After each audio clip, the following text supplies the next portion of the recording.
Good afternoon from Paris. Today we are going to be doing a walking tour of the city, which will include many stops from Emily in Paris, the hit show on Netflix. Hey there, and welcome back to the channel. If you're new here, we're Holly and Andrew, and we're spending the next 90 days traveling around Europe with our dog Waffles. We release new episodes every Saturday, so make sure to subscribe to be the first to see our new videos. Our first stop of the day is this square, and there's actually 3 stops here. There's the main restaurant, bakery that she visits quite often, and Emily's actual apartment.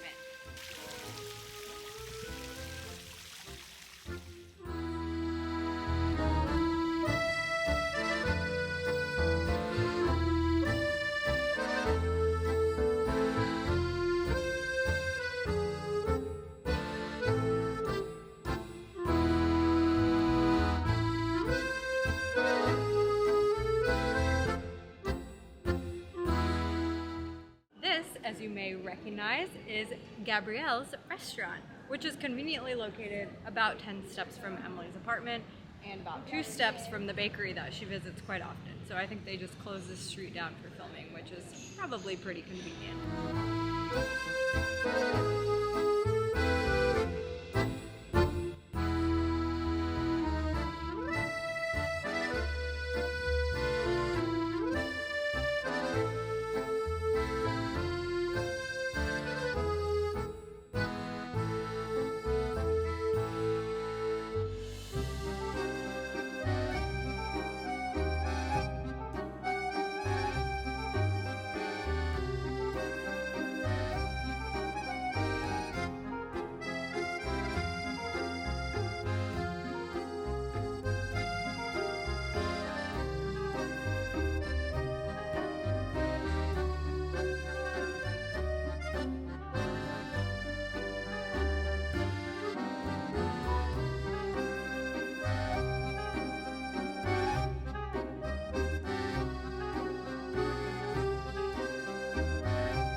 Alright you guys, it is several days later and it is pouring rain, and we almost forgot, but we were visiting the Louvre earlier today and Andrew reminded me there was one more spot on our Emily in Paris tour, probably the most iconic, which is the agency that Emily works at. So we made a pit stop. There's Andrew and Waffles hiding from the rain. It's really cute. It's actually a super cute square, so I recommend coming down here. There's a lot of restaurants. Unfortunately in the rain it's not quite as nice, but this concludes our Emily in Paris tour. I hope you enjoyed. If so, make sure to give us a thumbs up, hit that subscribe button, and follow along for more adventures.